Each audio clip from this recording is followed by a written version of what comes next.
Bien, en cuanto a la fisiopatología de la enfermedad cerebrovascular, debemos decir como previamente lo siguiente. La enfermedad cerebrovascular es la causa más importante de invalidez a nivel mundial y es la tercera causa de muerte por problemas vasculares a nivel mundial también. Entonces, dada su frecuencia, su incidencia y su prevalencia, siempre vamos a tener contacto, digamos, con un paciente que tenga un problema de este tipo. De ahí radica la razón por la que entendamos realmente lo que pasa cuando un paciente tiene una enfermedad cerebrovascular.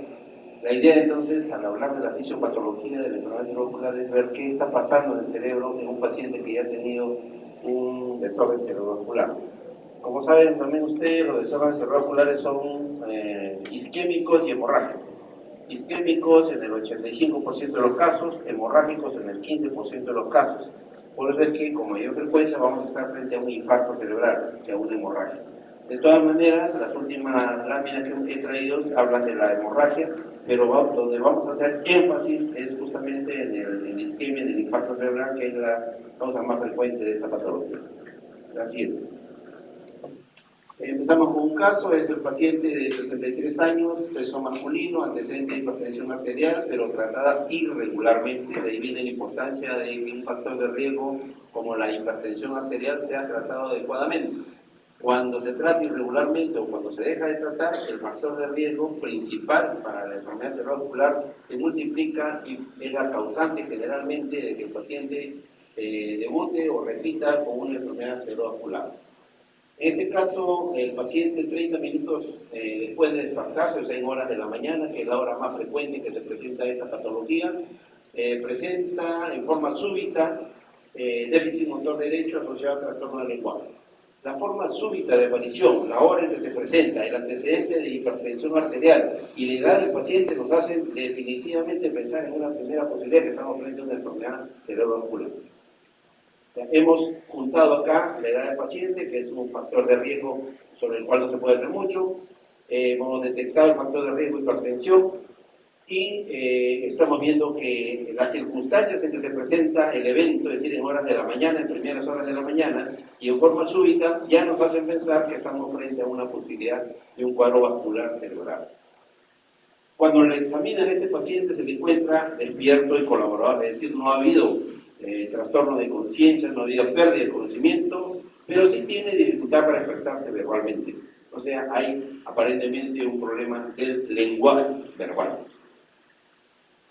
También encuentran asimetría facial derecha, hemiparesia derecha a predominio facio-braquial. Esto quiere decir que tiene mayor déficit en la cara y en el brazo que en la pierna.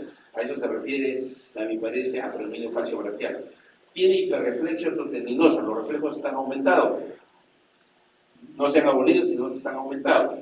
Tiene hipertonía, el tono muscular está aumentado en el lado afectado y además tiene el signo de Babinski, que algunos le dicen que es patognomónico de daño de la vía piramidal.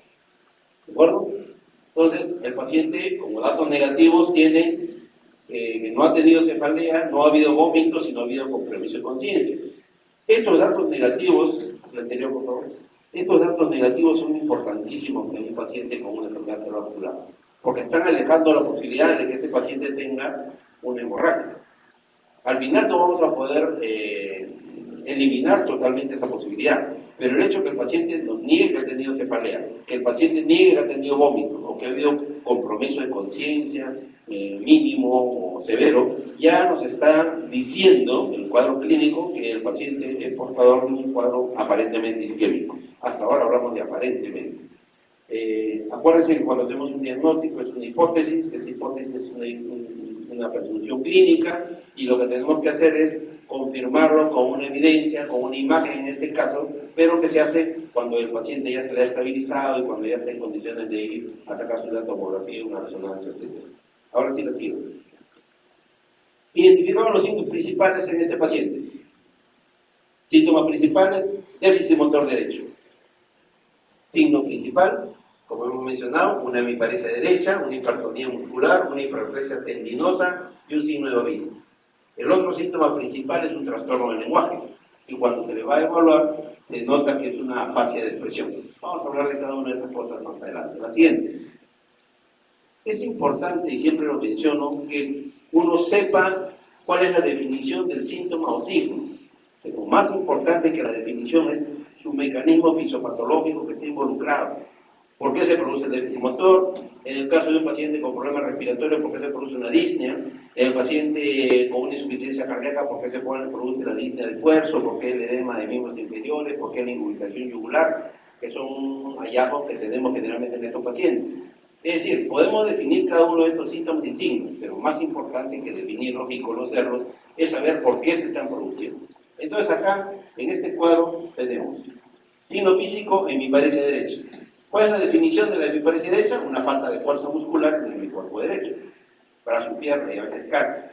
¿Cuál es la fisiopatología de este signo físico? Es una lesión de la vía motora central contralateral, la cual ahora vamos a revisar. El segundo signo físico es la hipertonía muscular. Su definición, aumento del tono muscular. Todos sabemos que eso es lo que representa la hipertonía. ¿Pero por qué ocurre? Ocurre, en este caso, en la modalidad de espasticidad, también por compromiso de la vía piramidal. El tercer signo físico es hiperreflexia derecha. Definición, reflejos miotáticos o profundos incrementados. La fisiopatología es un signo positivo por daño de la vía piramidal izquierda. El siguiente, signo de Babinski positivo. ¿Qué es el Babinski? Es un reflejo patológico que se ubica en el pie, en el lado afectado del paciente. ¿Cuál es su fisiopatología? Es un signo positivo, al igual que el anterior, por daño de la vía piramidal. Estos 4 signos físicos que hemos encontrado entonces nos están diciendo que la hemiparesia derecha, que la hipertonía muscular, que la hiperreflexia derecha y que el signo de Babinski es porque hay un compromiso en la vía piramidal contralateral a la manifestación que está presentando el paciente, en este caso el lado izquierdo. ¿De acuerdo? Signo físico, afasia de expresión. ¿Cuál es la definición de una afasia de expresión? Una dificultad para expresar el lenguaje verbal. El paciente no puede hablar, o habla con dificultad, o equivoca una palabra por otra. Entiende que el contenido semántico de lo que quiere decir está alterado. Entonces, ¿cuál es la fisiopatología de esto? Para que haya una afasia de expresión, tiene necesariamente que haber un daño cortical, un daño en la corteza cerebral, en este caso en la región frontal izquierda. ¿De acuerdo? Entonces, si nosotros entendemos los mecanismos fisiopatológicos que están produciendo cada uno de estos síntomas, rápidamente vamos a salir a la idea de incluso ubicar ya dónde está el problema. Acuérdense que este paciente tenía una hemiparesia faciobranquial derecha, o sea, mayor compromiso de la cara y del brazo. Y también tenía un trastorno del lenguaje que hemos denominado o que hemos identificado como afasia de expresión. ¿Ya más o menos tienen una idea de dónde está la lesión? Sí, ¿no es cierto? Tiene que ya, con la interpretación de estos síntomas, ya definitivamente sabemos, no solamente que el paciente, por el cuadro clínico que ha presentado, por las circunstancias en que se dio, por los factores de riesgo que tiene, por el hecho de no haber controlado su presión, y porque fue en forma súbita, sabemos que es un ACV, un accidente cerebrovascular. Y ahora, al interpretar los síntomas y signos, ya sabemos inclusive en qué sitio están. Y si recordamos nuestros conocimientos de anatomía neurológica, entonces sabemos qué arteria es la que está irrigando esa zona y podemos decir rápidamente que estamos frente a un diagnóstico. Ese ya podríamos hacer a estas alturas nuestro diagnóstico. La siguiente. Este es el hemisferio izquierdo del encéfalo y donde está esa estrella nos está indicando que es el lugar donde debe estar la lesión. Miren que es la... ¿Me prestas el puntero? Solamente utilizar el puntero. Miren que es la porción inferior. Este es el lóbulo frontal, ¿recuerdan? Lóbulo frontal, lóbulo parietal, lóbulo occipital, lóbulo temporal, cerebelo, tronco cerebral. La lesión, entonces, que yo he mapeado basado en mi conocimiento de anatomía, fisiología, me dice que la lesión está en esta zona. ¿Y qué es esta zona? Esta es la zona frontal. Esta es la zona motora de la zona frontal. Y la lesión no está arriba, sino está abajo. Por eso es que la distribución del déficit motor es en la cara y en el brazo. Si estuviera arriba, tendría más déficit en el pie que en la mano. ¿Se dan cuenta? Acuérdense de los músculos de Penfield. Como está dibujado ese muñequito de cabeza, y cómo está distribuido en la corteza cerebral las diferentes distribución topográfica de nuestro cerebro contralateral. Esto está indicando, el músculo epífise está indicando todo lo que pasa en nuestro lado derecho, siendo el hemisferio cerebral izquierdo. Bien, entonces ya tenemos definidas estas razones. La siguiente. Vamos a recordar entonces la vía piramidal. La vía piramidal empieza en la corteza cerebral, ¿no?, en las células gigantes de Betz, ¿recuerdan? Las células más grandes, después de las de von Economo, son, junto con las células de von Economo, las células gigantes de Betz son las más grandes que existen en el sistema nervioso. Estas son los cuerpos neuronales de la vía motora. Su localización está en la corteza cerebral, pero las axones van bajando hasta la médula. Y entonces vamos a su recorrido. Empiezan en la región frontal, de un lado, atraviesan la cápsula interna, estos son los ganglios basales, atraviesan la cápsula interna, a nivel del tronco cerebral se ubican en la parte baja, en el pie del mesencéfalo. Pie del mesencéfalo, es decir, si este es el mesencéfalo, este es el dorso y esta es la base. En la base del mesencéfalo está transcurriendo la vía motora. En el nivel de la protuberancia se hacen más centrales que laterales. En el bulbo se produce lo que se llama la decusación de la vía motora. Estas vías que vienen por este lado pasan al otro lado y a partir de este momento, por la parte inferior del bulbo, empiezan a bajar en forma contralateral. Por eso es que tenemos que hay una manifestación contralateral de una lesión que está arriba. Acuérdense de la decusación del bulbo.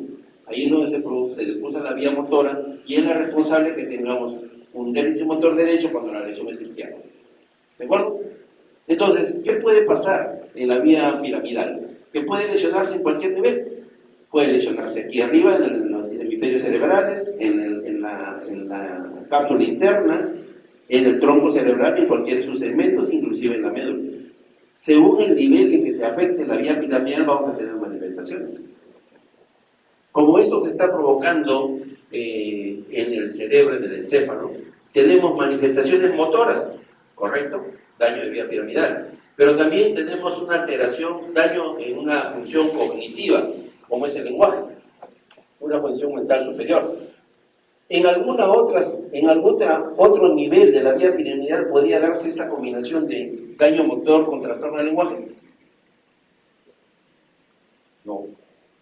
Acuérdense que el centro del lenguaje está en la corteza cerebral.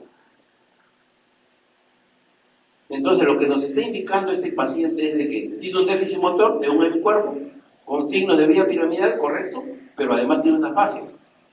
Entonces, eso tiene que ser en el hemisferio cerebral. Y dentro del hemisferio cerebral, ya sabemos por el músculo epífise, y lo vamos a repasar ahora nuevamente, en qué sitio del hemisferio cerebral está localizado el evento, el daño, ¿no? La oclusión arterial, la trombosis, el embole, cualquiera de esas cosas que puede haber pasado en este paciente. ¿De acuerdo? ¿Estamos claros con esto? Si hay alguna pregunta, por favor, es momento de hacerlo. Volvemos a repetir, no hay ningún inconveniente en hacerlo. La siguiente, entonces. Bien, cuando estamos frente a manifestaciones motoras, entonces tenemos que ver que hay manifestaciones motoras negativas y manifestaciones motoras positivas. En la semiología tenemos que reconocer cuáles son manifestaciones negativas y cuáles son positivas, siendo todas manifestaciones motoras, no estamos hablando de trastornos sensitivos.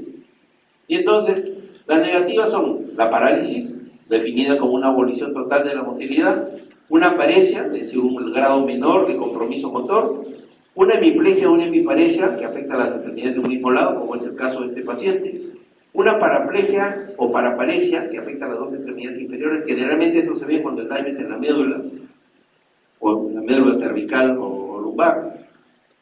La monoplegia o monoparesia cuando afecta una sola extremidad. Esto es raro, esto hay que verlo, raro digo en las lesiones centrales. Esto generalmente nos está diciendo que es un trastorno del sistema nervioso periférico, las neuropatías, ¿no?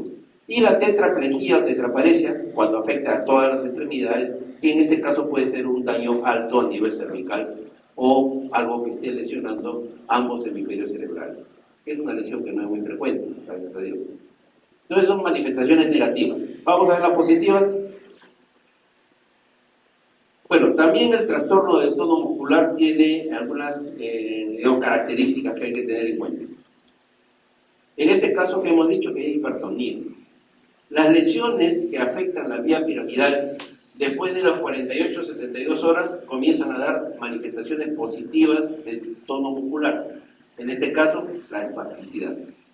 ¿Qué es la espasticidad? Es un incremento del tono muscular que se produce por daño, por lesión de la vía piramidal y que se manifiesta como el signo famoso del signo de la navaja, ¿no? Que es una dureza inicial ante la extensión de la extremidad, pero cuando llegamos a un punto ya se suelta, ¿no? Por eso le llaman en hoja de navaja. Entonces, la espasticidad es una característica de daño de la vía piramidal. En algunas lesiones centrales, es decir, del sistema nervioso central, a nivel encefálico, también puede ocurrir otro tipo de hipotonía que es la rigidez.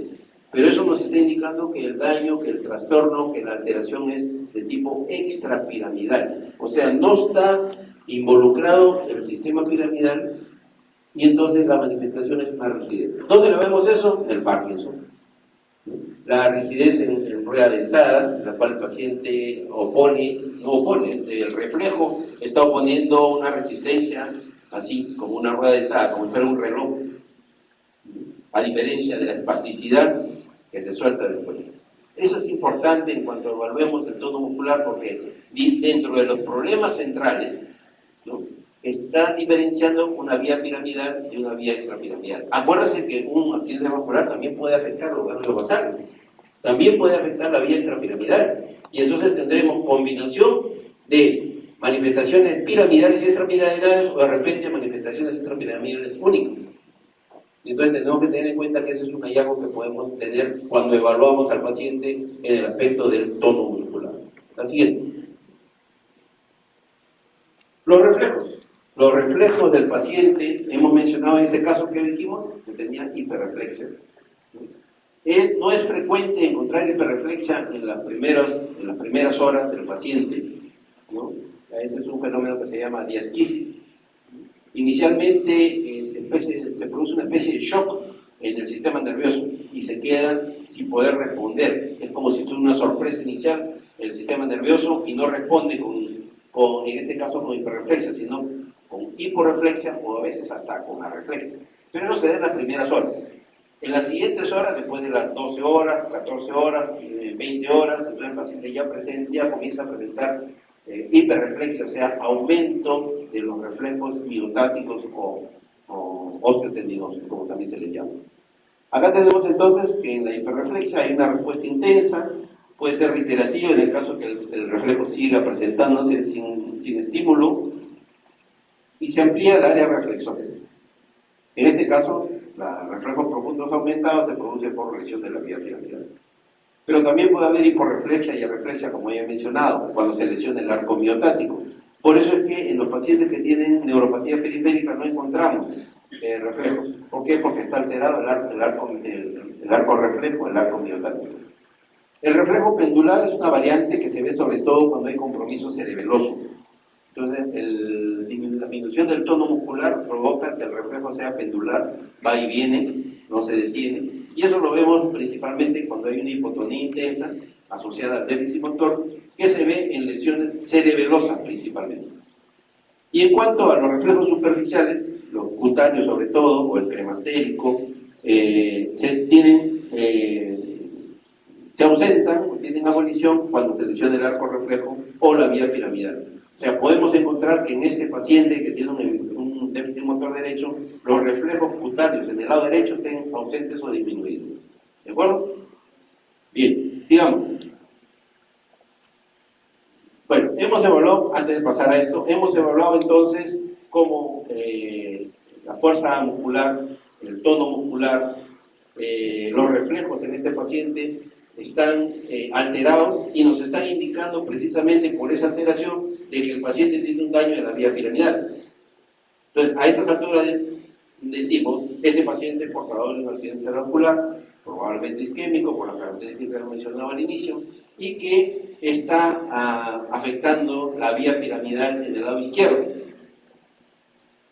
Como hay una manifestación cognitiva, que es el trastorno del lenguaje, decimos que la lesión está en la corteza. Puede pasar en el caso de que el paciente tenga una hemiparesia derecha con hiperreflexia, con signo de Babinski, pero el paciente no tenga trastorno del lenguaje. Cuando pasa eso, ¿qué decimos? Esta es una lesión que, estando alterando la vía piramidal, no se está originando en la corteza cerebral, sino en estructuras que están por debajo de la corteza. ¿Qué estructuras están por debajo de la corteza? La subcorteza, los ganglios basales, la cápsula interna, o de repente la entrada al tronco cerebral. En cualquiera de esos lados podría darse el déficit motor con estas características, pero sin trastorno del lenguaje. Repito entonces, el trastorno del lenguaje en este paciente me está ubicando la lesión en la corteza cerebral contralateral, en este caso en la corteza cerebral izquierda. ¿De acuerdo? Bien, con esta evaluación que hemos hecho del paciente, revisando los hallazgos semiológicos, interpretando y conociendo la fisiopatología de cada uno de ellos, como hemos hecho, entonces, ¿qué nos queda ahora? Recordar cómo es la circulación del sistema nervioso central, cómo es la circulación de los hemisferios cerebrales, para poder decir qué arteria es la que está alterada. Entonces, como un recuerdo anatómico tenemos que la circulación del cerebro tiene dos partes, una circulación anterior y una circulación posterior. Estas dos circulaciones se van a encontrar, van a ser anastomosis. En esa forma, ciertos déficits en un sistema pueden ser reemplazados o suplantados, complementados con la circulación del otro sistema. Por eso que hay un sistema anastomótico que se da en la base del cerebro y en arriba en la convexidad del cerebro. Bien, estos dos sistemas son la circulación anterior y la circulación posterior. En la circulación anterior empieza en la arteria carótida común o en la arteria carótida interna. Entonces, la arteria carótida común se divide a nivel del cuello, como ustedes saben, en carótida interna, carótida externa. La carótida externa se va hacia afuera, la cara principalmente, y la interna penetra en el cráneo.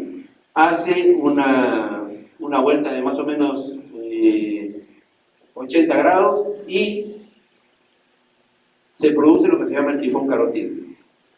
Una vez que se produce, después del sifón carotídeo, empieza la emergencia de las arterias cerebrales. La arteria cerebral anterior, que es la que va a dar rama a la arteria oftálmica. La arteria cerebral media, que es la que va a irrigar las 2/3 partes del hemisferio cerebral. ¿De acuerdo? Por otro lado, la circulación posterior.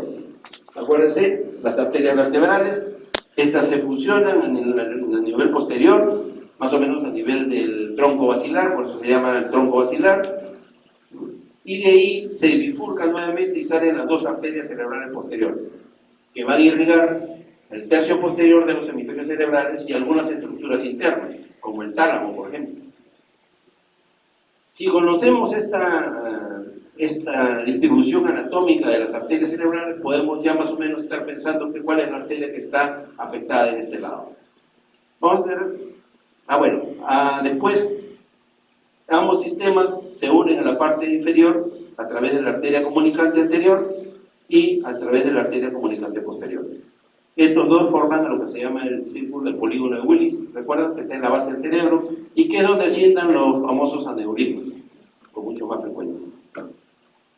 Bien, la siguiente. En este esquema entonces tenemos que la arteria carótida externa, carótida común, se bifurca, entonces una carótida interna, carótida externa.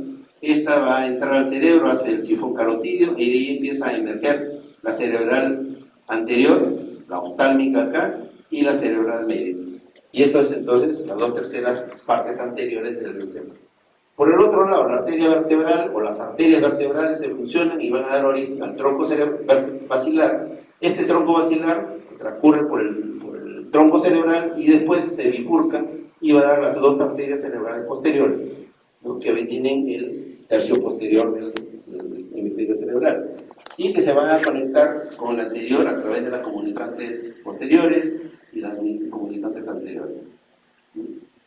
Bien, entonces ya sabemos que la arteria que ha sido afectada en el caso que hemos mencionado al inicio no puede ser del al sistema posterior, sino al sistema anterior, ¿no? Y que dentro del sistema anterior tenemos dos posibilidades, o era cerebral anterior o era cerebral medio. Por la distribución en esta zona, es la cerebral media la que debe estar involucrada en esta situación. Así es. Ahora vamos a hablar del síndrome piramidal como síndrome, ¿de acuerdo? El síndrome piramidal entonces se produce por una lesión de la neurona motora superior.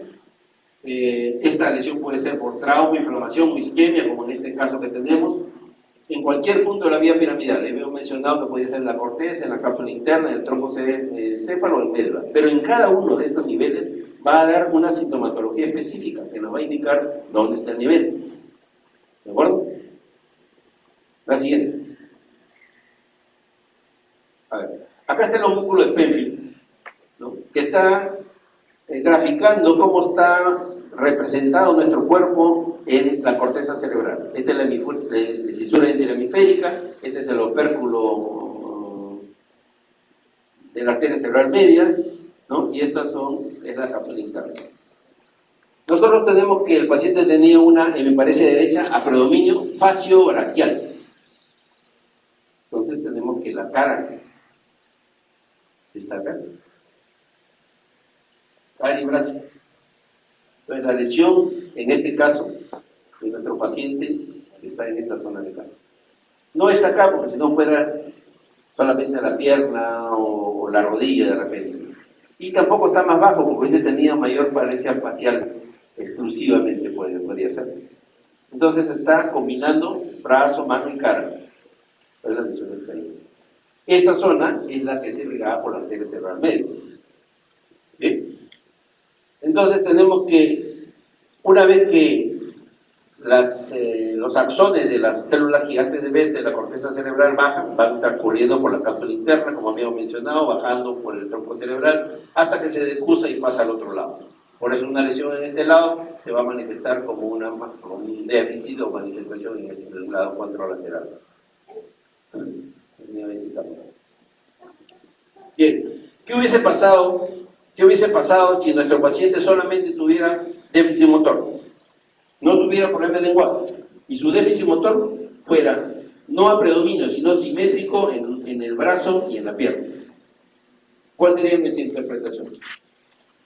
Decimos, este paciente ha hecho una CB por la clínica que estamos viendo, no tiene trastorno de lenguaje, no tiene trastorno cognitivo, no hay afasia, no hay agnosia, no hay apraxia, y entonces solamente es un cuadro motor, pero que está afectando tanto la cara, el brazo y la extremidad inferior, la pierna, simétricamente. ¿Dónde puede darse esa situación?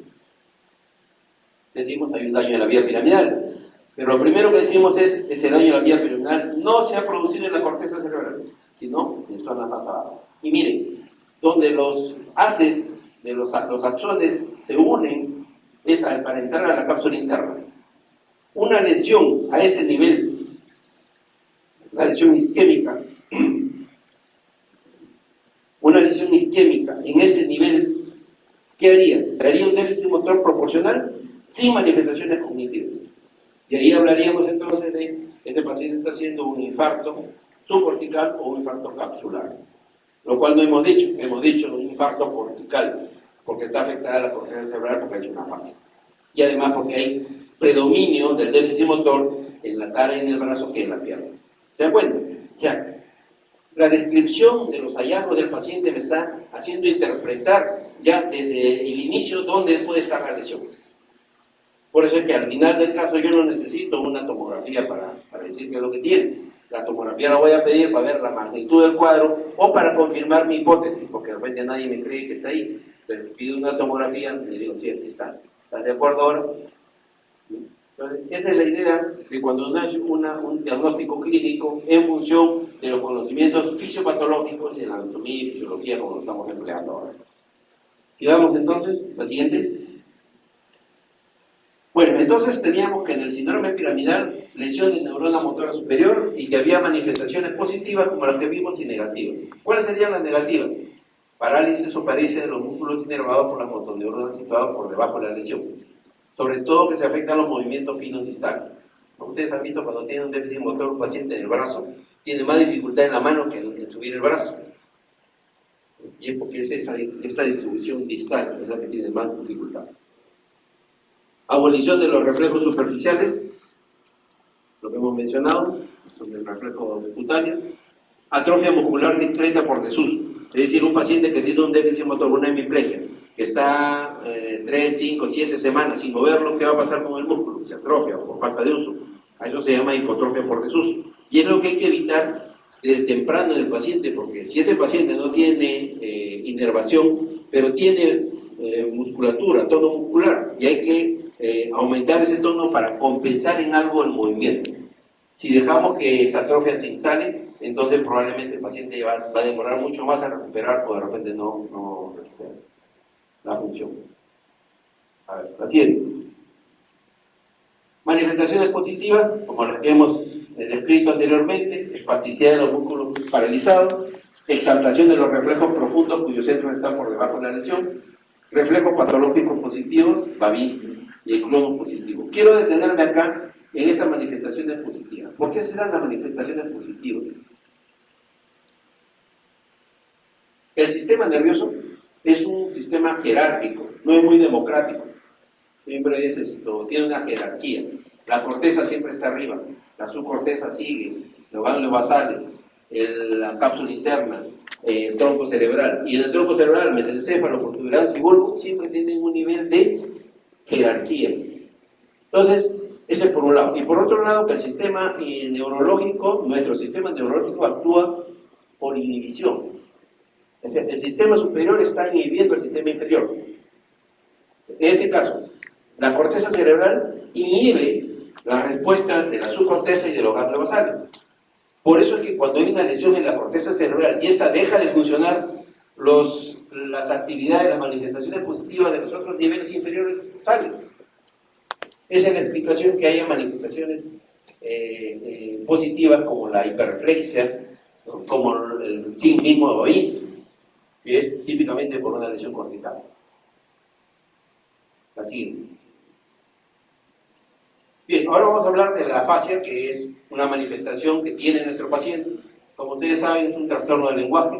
Los trastornos del lenguaje pueden ser trastornos de la expresión, de la comprensión, de ambos o de la dominación, que son las afasias más frecuentes. Tienen que ver necesariamente con lesión de la corteza cerebral. En la corteza cerebral, en la región frontal izquierda, está el área de Broca. ¿Recuerdan?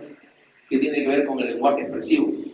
En la corteza temporal izquierda está el área de Wernicke, que tiene que ver con la comprensión del lenguaje. Ambas están unidas por una zona que se llama fascículo arqueado, una zona de fibras que unen la zona frontal con la zona temporal. Cuando se afecta esta zona, esta comunicación también puede haber una afasia.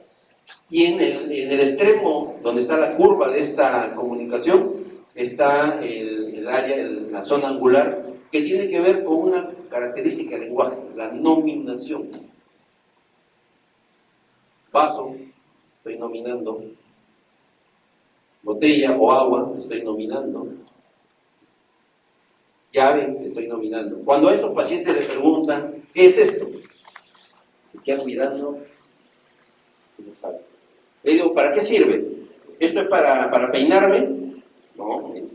¿Esto es para ver la hora? No. ¿Es para tomar agua? Sí. ¿Y cómo se llama? Nomina nuevamente y no puede nominar. No puede dar el nombre de las cosas. Sabe para qué son, pero no lo nomina. Ese es un tipo de afasia que se ve con mucha frecuencia cuando están afectadas esta zona que une tanto el área de Broca con el área de Wernicke. Creo que hay algunas láminas para ver esto. A ver, el siguiente. Bien, acá tenemos entonces representada en la corteza cerebral del lado izquierdo el área de Broca. Miren, coincide con la zona donde pusimos la estrella, ¿no?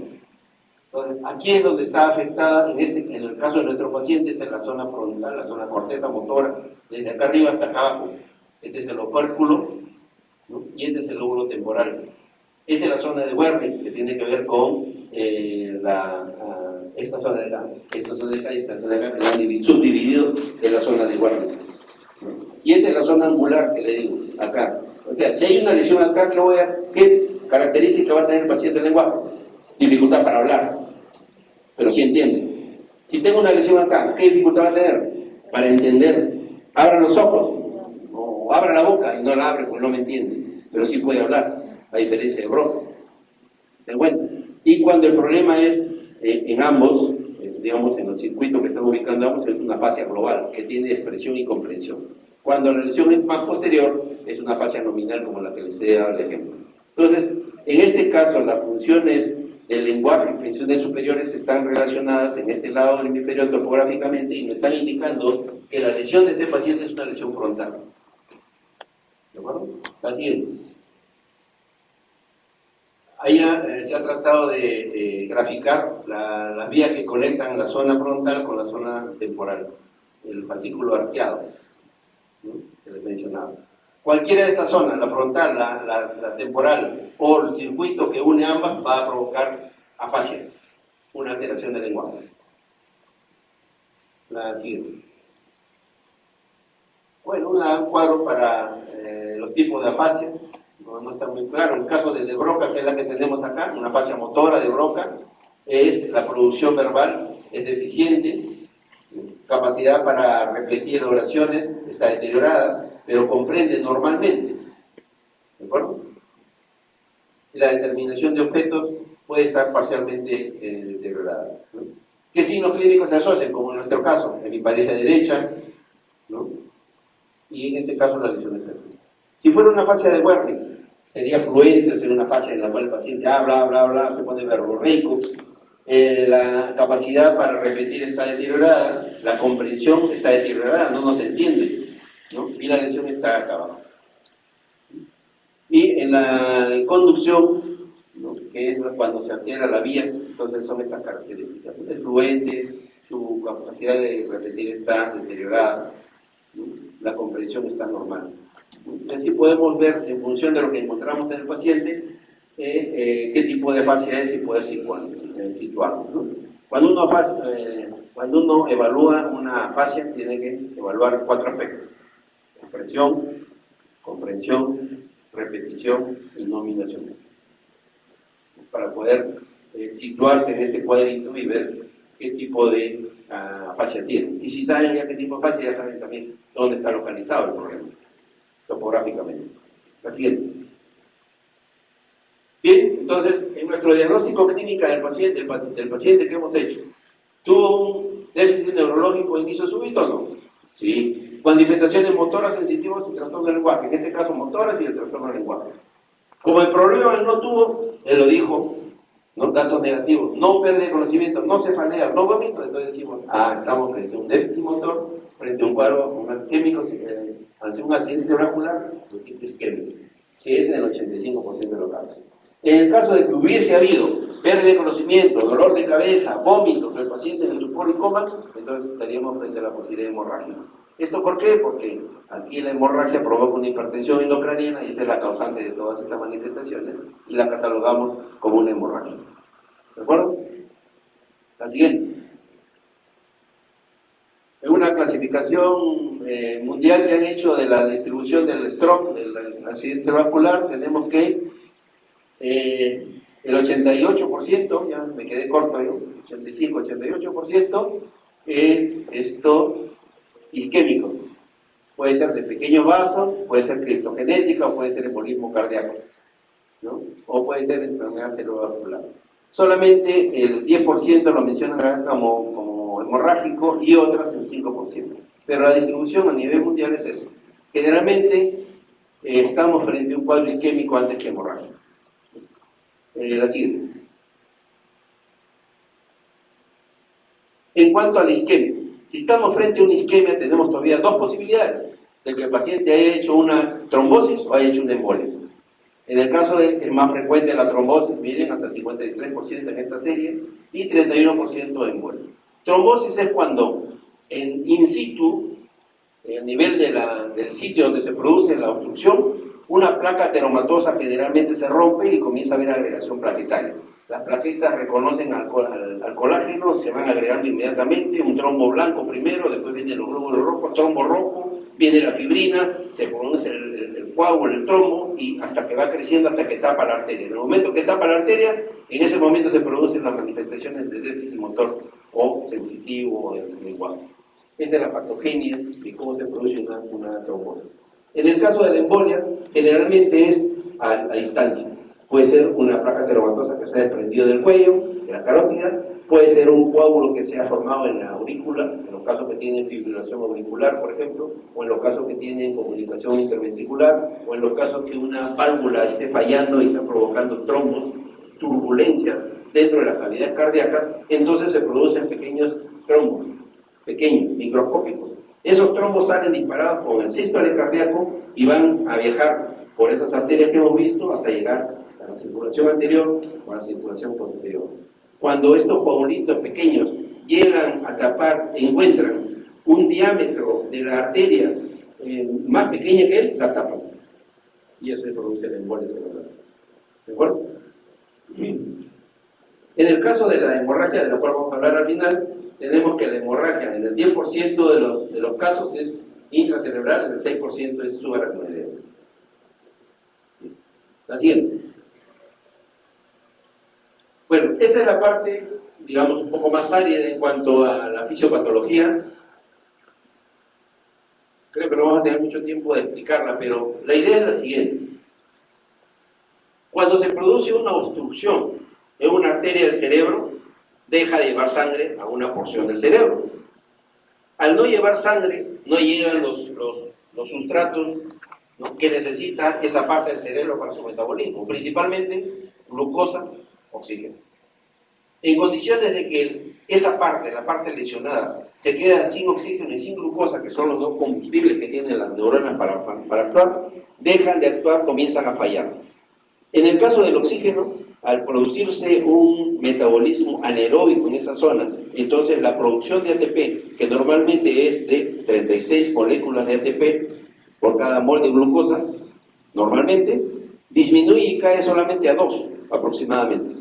Y entonces esas 2 moléculas de ATP son insuficientes para hacer funcionar la bomba de sodio y potasio que están en las membranas celulares de las neuronas que están en esa zona, en la zona afectada, en la zona isquémica. Por lo tanto, no hay energía para que estas neuronas hagan su trabajo. ¿Cuál es el trabajo de la neurona? Sacar el sodio contra una gradiente de concentración. Hay menos sodio adentro que afuera. Y entonces tiene que emplear energía. Como no hay energía, el sodio se queda. Pero además sabemos, por el equilibrio de Donham, de que cuando uno pone una membrana semipermeable, entonces la sustancia de mayor concentración pasa al lado donde tiene menor concentración. Y entonces se forma una difusión pasiva. Y entonces el sodio que está afuera comienza a meterse a la célula. Y ustedes saben que el sodio jala agua. Y al jalar agua, ¿qué está trayendo? Agua dentro de la célula, edema. Entonces se produce edema, falla de la bomba de sodio, ¿no?, por esta falta de ATP, y se inunda de sodio, no puede salir el potasio porque está en contra de una gradiente de concentración también, ¿no? Y además comienza a entrar el calcio.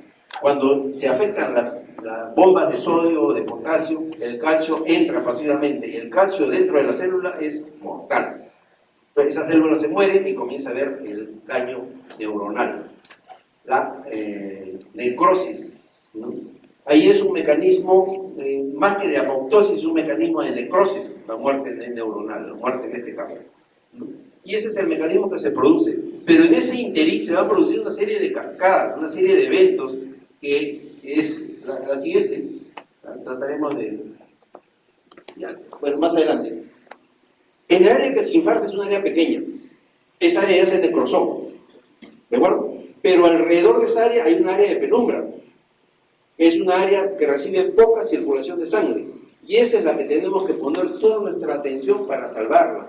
Porque en la medida que esa área de penumbra vaya creciendo, la parte necrosada va creciendo. Entonces, ¿qué tenemos que hacer? Tratar la zona de penumbra para circunscribir, no dejarlo que el infarto aumente en las horas siguientes. Por eso es que el tratamiento, se habla de ventana terapéutica, el tratamiento debe ser entre las 3 o 4 horas de un infarto cerebral para poder lograr mejoría en el paciente. Bien, esta área de penumbra entonces es una zona isquémica que tenemos que tener en cuenta para manejar. Y pues, su manejo requiere, en primer lugar, que mantengamos una buena presión de perfusión. Recuerden ustedes que la presión de perfusión está en el cerebro en relación directa a la presión arterial. Entonces, los mecanismos de regulación, normalmente si sube la presión, mis arterias del cerebro se cierran para no romperse. Pero en la zona que ha sido afectada ese mecanismo autorregulatorio se pierde. Y entonces, si tenemos una hipertensión arterial, esa va a transmitirse directamente a la zona isquémica y va a provocar mayor espasmo. Por eso es que tenemos que bajar la presión. Pero si la bajamos excesivamente la presión, ¿qué va a pasar? La presión de perfusión cae y no va a llegar buena aporte de sangre. Entonces estamos en un equilibrio, en una silla, digamos, en un nivel en el que tenemos que manejarlo con mucho equilibrio para no caernos a un lado o a otro lado. Y eso es lo que es más importante en el manejo de la hipertensión en las primeras horas. Bien, se producen además una serie de acontecimientos alrededor de esta zona de penumbra, en las cuales hay mecanismos moleculares, hay mayor acidosis, ¿no? Es más, se ha creado una técnica por resonancia que puede medir el grado de acidosis que hay en la zona de penumbra. Entonces ya no solamente podemos, ya es cierto, mejor dicho, lo que decíamos, esto lo venimos repitiendo mucho tiempo, pero nadie lo podía demostrar. Ahora, con una resonancia funcional, puede demostrarse que el grado de acidosis en la zona de penumbra está directamente relacionado al grado de isquemia. Y por lo tanto tenemos un marcador biológico importante. La siguiente. Esta es la graficada acá, el infarto, que es pequeño, y la zona de penumbra, que es grande, ¿no? Esta es la zona de penumbra que tenemos que ver, de tal manera que si nosotros logramos que no haya zona de penumbra, el infarto no va a crecer más. Si no, el infarto puede crecer hasta este tamaño. Así. En minutos, horas y días se va produciendo estos cambios. La zona de penumbra va disminuyendo y la zona de infarto va aumentando. Y acá estamos en minutos, horas, bueno, y acá días. El problema es en minutos y horas. Hay que evitar que ocurra esto, porque si no tenemos un gran infarto con un gran muerte neuronal en toda esta zona y irrecuperabilidad del paciente.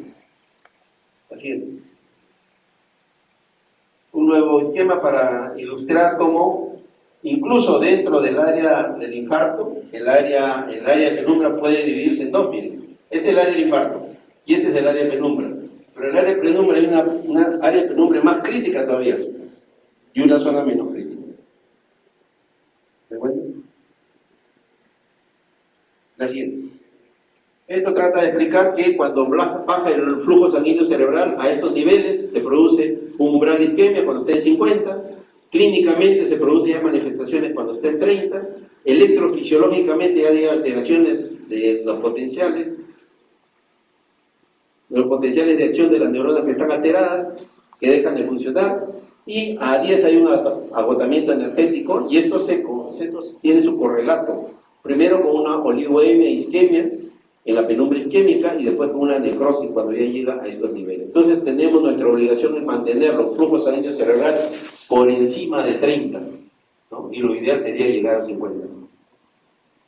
Manejando bien la presión, evitando el edema cerebral, ¿no? Dando una buena ventilación al paciente, dándole una buena posición en la cama, en fin.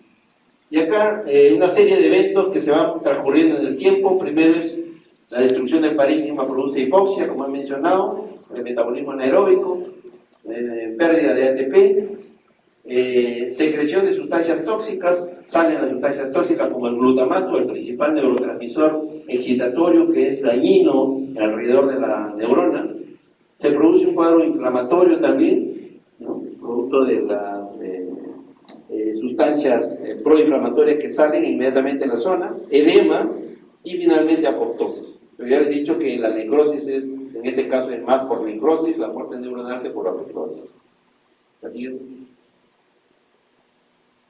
La cascada isquémica, ahí se puede hacer un seguimiento de esta cascada, de los eventos que se dan, ¿no? El objetivo del tratamiento es normalizar la perfusión, intervenir en la difusión de la cascada bioquímica para salvar la penumbra tan pronto sea posible. La siguiente. Un esquema de todo lo que está pasando: isquemia, reducción de flujo sanguíneo, deflexión de reservas de energía, difusión de la zona bomba de sodio y potasio, despolarización de la membrana, apertura de canales calcio dependientes, liberación de glutamato, activación de receptores que son los del glutamato, aumento de calcio intracelular, y una vez que entre el calcio, activación del ácido nitroso, ¿no? Hasta la apoptosis.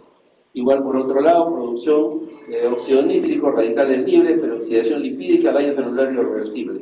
Todas estas cosas se dan. Si uno no hace nada, esto sí es una cascada que se va dando conforme va avanzando la zona isquémica. La siguiente. Vamos a seguir, ya he hecho una apreciación general de lo que pasa. Ustedes van a entender por si acaso la lámina para que la puedan seguir. La siguiente.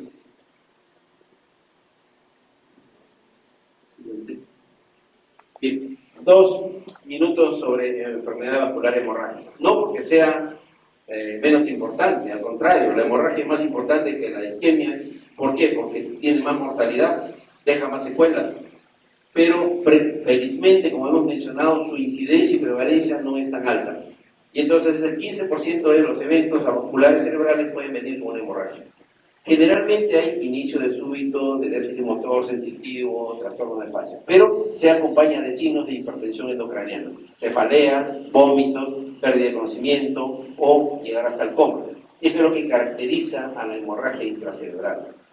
Lógicamente que hasta un 5 a 10% de pacientes que hacen una hemorragia, a veces no hacen el cuadro de hemorragia. ¿Y esto por qué? Porque la hemorragia es muy pequeña, está metida en la profundidad del encéfalo y entonces no produce los fenómenos de hipertensión endocraniana. Entonces ahí sí tenemos que valernos de la tomografía o de la resonancia para poder hacer el diagnóstico diferencial, ¿no? Pero clínicamente el gran porcentaje de hemorragia se reconoce por su aparatoso, por su inicio aparatoso, por la evolución tórpida que tiene el paciente y por su alta mortalidad. En la hemorragia vascular, pues lógicamente hay una rotura de una arteria. Esa rotura de la arteria puede ser en el parénquima cerebral o puede ser en el ventrículo. A su vez, la hemorragia puede ser primaria o puede ser secundaria. Primaria es cuando la arteria se ha roto porque ha habido cambios degenerativos en su pared. Lo que pasa con la arteriosclerosis, angiopatía y por la misma hipertensión severa. Y secundaria, cuando este vaso ya era normal, es decir, una malformación arteriovenosa, una neoformación de vaso en el interior de los tumores cerebrales o una inflamación de los vasos como en el vasculitis que se ve en los cuadros infecciosos. Entonces, esto tenemos que tener en cuenta y eso lo sabemos en función de quién es el paciente. Pues, si tiene antecedentes de hipertensión, es un paciente de edad o tiene antecedentes de haber tenido un problema de angiopatía, entonces decimos, bueno, esto debe ser una primaria. Si la hemorragia se presenta en un paciente joven que no ha tenido hipertensión arterial, que no tiene factores de riesgo y que además por edad puede ser portador de una malformación arteriovenosa, pues decimos, bueno, la primera causa es de esta hemorragia es secundaria. La siguiente. La clasificación de la hemorragia cerebral tenemos, en primer lugar, la hemorragia parenquimatosa y en segundo lugar, la hemorragia subaracnoidea. La hemorragia parenquimatosa puede ser hemisférica o puede ser en el tronco cerebral. Si es hemisférica, puede ser en un lóbulo frontal, temporal, occipital, temporal. Si es profunda, puede ser en los ganglios basales, en la talámica, la putaminal y la capsular. La gran mayoría de hemorragias profundas primarias que se producen en los pacientes hipertensos están acá. ¿Por qué? Porque estas estructuras como el tálamo, los núcleos putaminales y la cápsula interna están irrigados por unos vasos pequeños que se llaman las arterias perforantes. Está ahí la arteria lentículo estriada, que es rama de la arteria cerebral media, o la arteria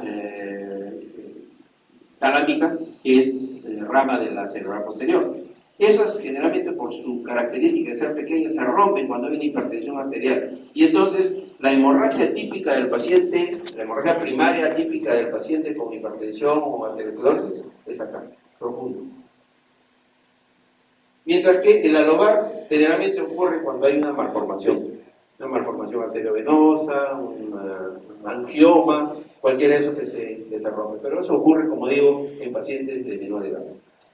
En el tronco encefálico, puede haber también que sea masiva la hemorragia. Este paciente no la cuenta y así es masiva. Es decir, si es una hemorragia que afecta varias partes del pecho, una hemorragia masiva.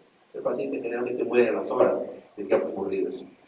En el tronco encefálico, la hemorragia puede ser en el mesencéfalo, en la protuberancia y bulbo. Y ahí va a dar manifestaciones según el sitio. Si da manifestaciones de pupilas fijas con respuesta descerebrada, pensaremos que es el mesencéfalo. Si da pupilas puntiformes, no reactivas y el paciente rápidamente entra en coma, diremos que es una hemorragia postplural. Si es en el bulbo, generalmente el paciente a veces ni tiempo da de examinarlo, porque en el bulbo se pierden todos los núcleos que controlan nuestras funciones vitales y el paciente hace paro inmediatamente.